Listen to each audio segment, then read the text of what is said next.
Ya, saudara, kembali lagi sekarang kita dalam segmen Tanya Jawab COVID-19 di Sapa Indonesia. Saudara, di balik kinerja kami di Kompas Gramedia, setiap hari kami juga mungkin menemani Anda melalui layar televisi. Nah, ada sebuah tim yang memantau, memeriksa kesehatan para karyawan yang jika memang dibutuhkan di Kompas Gramedia. Maka dari itu kami sekarang menghadirkan Dokter Kepala Poliklinik Kompas Gramedia dan Dr. Harja Wijaya untuk menjawab pertanyaan-pertanyaan dari Anda seputar virus corona dalam 2 segmen ke depan. Nah, pertanyaan ini bisa Anda sampaikan melalui media sosial di Instagram @sapaindonesia_kompastv dan @kompastv. Juga melalui line telepon nanti di nomor 02153660500. Langsung saja kita buka pertanyaan dari netizen bersama Dr. Harja. Dok, terima kasih. Selamat pagi. Terima kasih waktunya pagi hari ini. Sama-sama. Ya. Kali ini baru mampir nih ya ke Kompas TV. Iya. Dokter Harja, kita langsung membuka pertanyaan-pertanyaan dari netizen. Kita langsung lihat pertanyaan yang pertama dari @nurulq atau _Ahmad Nurdin. Selamat pagi, Dok. Selamat, iya. Ya, jenazah positif COVID-19 selalu dimandikan, kemudian dimasukkan plastik, lalu dimasukkan ke kubur atau tanah. Kenapa harus masih di dalam plastik? Ini image orang awam kemudian seperti berpikir masih bisa menyebarkan virus COVID-19. Tolong penjelasannya, Dok. Baik. Jadi seperti kita ketahui, orang yang sudah meninggal tidak selalu jadi meskipun kita tetap ada bahayanya. Karena sampai sekarang kita belum tahu persis memang itu virus masih tetap hidup beberapa saat. Jadi tentu kita harus mengisolasi. Ya. Barangkali di antara virus ini ada yang bisa keluar. Nah, jadi kita harus menutup rapat-rapat sehingga Jenazahnya. tidak terjadi penularan. Ya. Kita masih was-was. Anggap saja kalau di benda logam atau di benda-benda kan kemudian banyak penelitian atau riset mengatakan dia bisa hidup sekian jam. Bisa Betul. saja di jenazah dia bisa hidup sekian jam begitu. Betul. Jadi, tetapi kalau sudah dimakamkan, sudah di dalam tanah, itu sebetulnya sudah aman ya, Dok ya? sebenarnya praktis seperti itu. Iya. Tapi kita tetap masih was-was karena ini masih dalam ini kan virusnya jenisnya baru. Ya. Ya, meskipun golongannya sama corona ya, tapi tetap kita harus waspada. Barangkali Ya. kita masih dalam apakah di dalam tanah sudah yakin bahwa dia itu aman. Jadi kita untuk menjaga itu, jaga keamanan, kita bungkus plastik Ya. dan tetap seperti itu. Jadi supaya mempertahankan paling nggak beberapa saat hingga dia Betul mati. gitu. Karena begitu sudah tidak ada makhluk hidup lagi, virus akan mati sebetulnya. Kita harapan kita Ya, seperti itu. mudah-mudahan masyarakat juga mengerti bahwa kalau sudah dimakamkan sehingga tidak ada lagi penolakan pemakaman, begitu kan, Dok? Harusnya seperti itu. Harusnya sudah aman nanti. Itu, ya. Baik, kita berlanjut ke pertanyaan yang berikutnya. Dari @novi_dinar. Misalkan kita tinggal di sebuah daerah yang kemudian ada yang terpapar. Adakah kemungkinan kita terpapar juga? Kalau imunitas kita bagus dan tidak timbul gejala, apakah imunitas kita bagus kan tidak akan timbul gejala? Ya, apakah jika tidak ada gejala selama 14 hari, berarti virus juga sudah mati, Dok? Atau tetap ada di tubuh dan dapat menginfeksi inangnya? Nah, mungkin pelan-pelan nih, satu-satu ya, Dok, Ya. karena ada banyak pertanyaan. Kalau ada satu daerah terpapar, ada yang positif, ada kemungkinan kita terpapar juga? Tetap. Iya. Tetap kita bisa terpapar.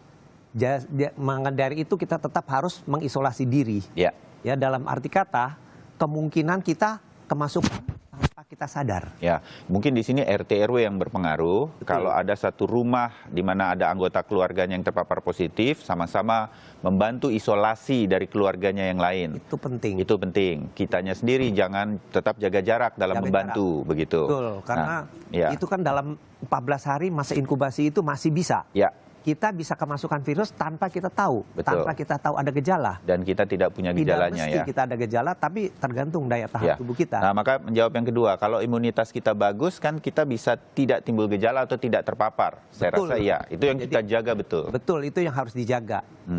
Nah, apakah jika kita tidak ada gejala selama 14 hari, misalnya mungkin tadinya ada gejala, kemudian hilang 14 hari, apakah itu virus sudah mati, Dok? Jadi bukan mati, mungkin dia tetap di dalam badan kita tidak menimbulkan gejala. Ya.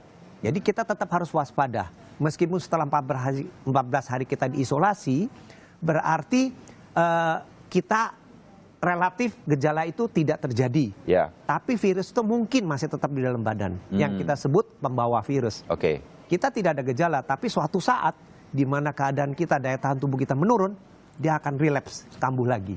Nah, Jadi tetap harus jadi kemudian kita harus menjaga diri kita bahkan setelah 14 hari atau bagaimana? Atau kemudian kita harus tes? tetap Atau waspada. supaya kita, kan kalau kita habis di karantina misalnya 14 hari di Betul. rumah sakit, jadi boleh pulang atau enggak itu? Tetap boleh pulang, tapi dengan hati-hati. Bukan berarti kita bebas free for all gitu, enggak. Ya. Kita tetap harus jaga selama ke depan ini kemungkinan besar kita masih ada. Oh, oke. Jadi meskipun, potensi kita menularkan masih ada. Karena kan virus itu tidak langsung 14 hari langsung mati. Ya. Mungkin di dalam badan kita tidak menimbulkan gejala, tapi kita tetap potensi untuk menularkan. Oke. Jadi Nah, tetap kita harus waspada. itu yang mesti kita ingat. Oke, kita lanjut ke pertanyaan berikut di grafis yang selanjutnya. Ya. Ada @linda.biserka. Ya. Dok, posisi sekarang saya tinggal nih sekarang di Bandung. Jika ingin membawa pulang anak-anak saya ke Aceh, apakah akan aman? Nah, ini mungkin banyak pertanyaan orang yang ingin mudik nih. Jadi memang dalam keadaan seperti sekarang ya Bu Linda, pesan saya sih lebih baik jangan dulu. Karena itu beresiko. Ya. Ya, itu dari Bandung ke Aceh itu kan perjalanan cukup jauh. Ya. Nah, di dalam perjalanan mungkin kita entah di mana itu kan virus di mana-mana ada. Betul. Apalagi dalam keadaan situasi seperti sekarang. Itu setiap orang bisa terkena tanpa gejala. Ya. Nah, Atau jadi kita tidak tahu. sendiri seperti tadi Dokter Harja katakan bisa menjadi carrier karena kita tidak, Betul. sebenarnya ada virus nih di tubuh saya, tapi saya tidak gejala tidak ada begitu. Tapi ketika saya pulang nanti ke Aceh, saya itu carrier, pembawa. Nah, Betul, itu yang itu paling diminta untuk kemudian kalau bisa selama beberapa waktu ke depan ini jangan dulu, tetap di rumah dulu, di Bandung dulu. Nah, begitu sampai di Aceh juga Anda harus di karantina juga kan 14 hari. Hal-hal semacam ini yang kita sekarang mesti sedang jaga juga. kita digalakan oleh pemerintah kalau memang ingin mudik seperti itu. Tapi coba dibayangkan risiko-risikonya juga untuk Betul, anak-anak. untuk anak-anak. Iya, oke. Selanjutnya kita beralih ke pertanyaan yang berikutnya. Ada @maria_dewati. Anak saya sudah 3 hari ini demam tapi tidak terus-menerus. Sudah saya bawa ke dokter dan mendapatkan obat juga antibiotik. Apakah ini termasuk tanda-tanda COVID-19? Nah, ini banyak nih dok. Pasti saya sebut ya, Ya. paranoid atau kekhawatiran banyak orang, termasuk saya kepada anak-anak saya. Jadi demam 3 hari tidak terus-menerus. Apakah ini udah dapat obat tapi apakah masih bisa? Ya. Bautan.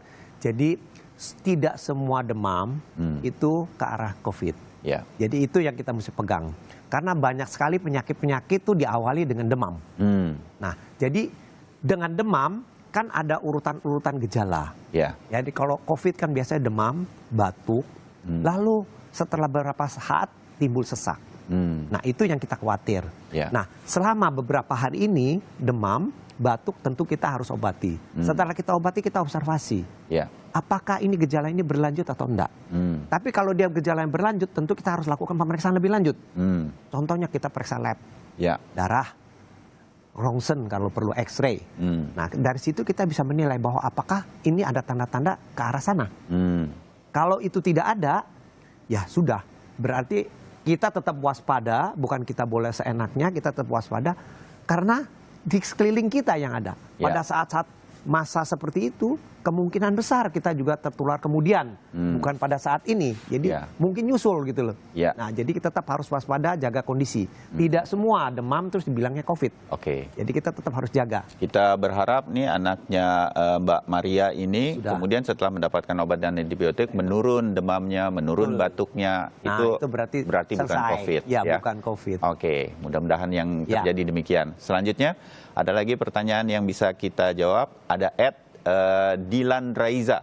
Dilan. Selamat pagi. Saya ingin bertanya berapa hari untuk orang sehat dinyatakan terkena virus corona atau COVID-19. Nah, ini Berapa mungkin maksudnya kalau kemudian ada gejala begitu, atau kalau orang sehat imunitasnya bagus bisa jadi tidak ada gejala. Betul. Jadi seperti kita ketahui masa inkubasi virus ini kan antara 2 sampai 14 hari. Jadi berarti kalau seseorang ini setelah lewat fase ini dia tetap sehat, Ya. tidak ada gejala apa-apa, kemungkinan besar tidak. Tapi tetap kita harus waspada. Ya. Kan kemungkinan pada hari-hari terakhir, hari 14, kita termasuk virus, kita pergi, ketemu kontak, atau pergi ke rumah sakit, atau di sekeliling kita ada yang positif, kita tidak tahu. Nah, kita kemasukan. Dan itu tetap kita bisa kena. Jadi karena fase seperti sekarang yang disebut pandemi ini, berarti hampir semua. Jadi kita tetap waspada.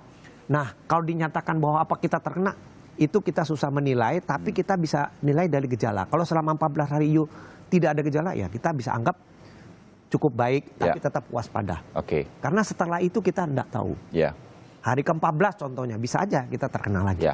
Jadi sebagai orang yang sehat, tidak ada gejala, sudah bagus, imunitas terus dijaga, begitu ya dok ya.